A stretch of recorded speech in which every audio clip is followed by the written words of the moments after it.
ભારે વરસાદ બાદ નુકસાની સહિતની સ્થિતિનું તાગ મેળવવા દિલ્હીની ટીમ જામનગર પહોંચી। દિલ્હીથી આવેલા ઉચ્ચ અધિકારીઓ સહિતની ટીમે જામનગર કલેક્ટર કચેરીમાં બેઠક યોજી।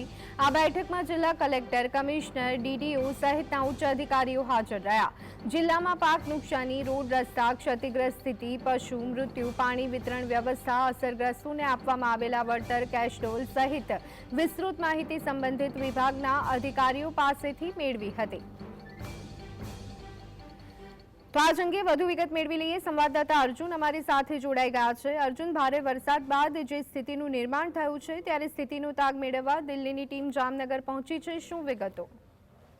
બિલકુલ જોની, જે રીતે જામનગરમાં જે પૂરની સ્થિતિ બાદ, જે પૂરના પાણી ઓસર્યા બાદ જે ખાના ખરાબી સર્જાઈ છે, જે નુકસાની થઈ છે તેનો સર્વે સરકાર દ્વારા હાથ ધરવામાં આવ્યો હતો અને ત્યારબાદ અત્યારે હાલ જે દિલ્હીની ટીમ, ત્યારે કેન્દ્ર સરકારની જે ટીમ છે તે ત્યારે હાલ જામનગરમાં જે છે તે આવી પહોંચી છે। કુલ 6 સભ્યોની આ ટીમ છે તે જામનગરમાં કલેક્ટર કચેરી ખાતે તેઓએ જે ઉચ્ચ અધિકારીઓ સાથે બેઠક કરી હતી। લગત વિભાગના રોડ રસ્તાના પ્રશ્નો હોય, રોડ રસ્તાની નુકસાની હોય કે પશુઓના મોતની નુકસાની હોય કે પછી જે પાક નુકસાની હોય, તમામ બાબતે જે લગત અધિકારીઓ સાથે જે ઉચ્ચ સ્તરીય બેઠક જે છે તે યોજવામાં આવી હતી અને ત્યારબાદ તે ટીમ જે છે તે જામનગરના ગ્રામ્ય વિસ્તારમાં એટલે કે લાલપુર તરફ જે છે તે સ્થળ સર્વે માટે જે છે તે ત્યાં પહોંચી હતી અને ત્યારબાદ અત્યારે હાલ ત્યાંથી લાલપુરથી દેવભૂમિ દ્વારકા એટલે કે ખંભાળિયા મથકે જશે અને ત્યાં પણ જે છે તે સર્વે કરશે અને તમામ જે અધિકારીઓ સાથે બેઠક કરી અને ત્યારબાદ જે છે તે રિપોર્ટ બનાવી અને જે કેન્દ્ર સરકારને જે છે તે રિપોર્ટ જે છે તે સોંપવામાં આવશે।